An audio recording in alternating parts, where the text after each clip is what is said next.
The first clue arrives only a few minutes in. A discussion about sperm health sounds narrow, almost trivial. Then the video reveals its real ambition. This is not actually a conversation about fertility. It is an argument that biological measurement itself has become a new way of understanding human health. The central claim is surprisingly bold. Bryan Johnson is not merely presenting good results. He is presenting the idea that extreme, continuous testing can uncover signals that ordinary medicine often sees too late. That claim is much larger than the title, and it is what makes the discussion interesting. The strongest part of the video is that it does not stop at a single headline metric. The conversation moves from sperm markers to inflammation, testosterone, aging speed, oral health, and broader biomarker panels. That breadth matters. A lot of health content survives on one dramatic number. This discussion keeps asking how different measurements relate to one another. But this is where the evidence becomes more interesting.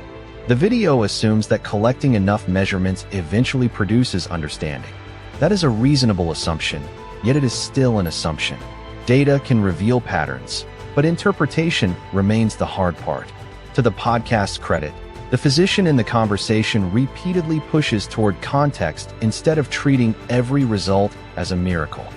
One reason the discussion works so well is that it treats sperm health as a window into larger biological questions.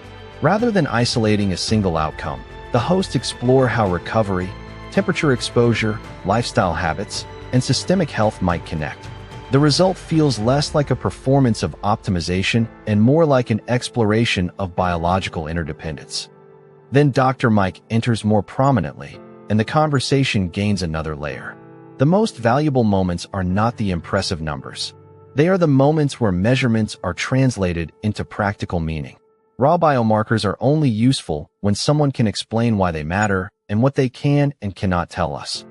Wait, this matters. Around the discussion of full biomarker testing, the video's most persuasive argument emerges. The case for being the most measured human is not that measurement guarantees truth. It is that measurement creates opportunities to discover truth.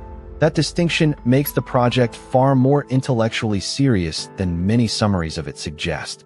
There is still an alternative interpretation worth considering. Exceptional results from an unusually monitored individual do not automatically transfer to everyone else. Yet the podcast handles that limitation in a productive way. Instead of presenting a universal formula, it repeatedly returns to mechanisms, markers, and questions that viewers can investigate for themselves. The late reveal of the entire conversation is that the healthiest human framing is almost a distraction. The deeper contribution is methodological. The video is really asking whether future healthcare becomes more proactive, more measurable, and more individualized. That is a much more consequential debate than whether one person has extraordinary lab results. By the time the discussion reaches aging speed, inflammation, testosterone, oral health, and areas where the protocol can still improve, the project feels unusually transparent. The willingness to discuss strengths alongside ongoing questions gives the conversation credibility.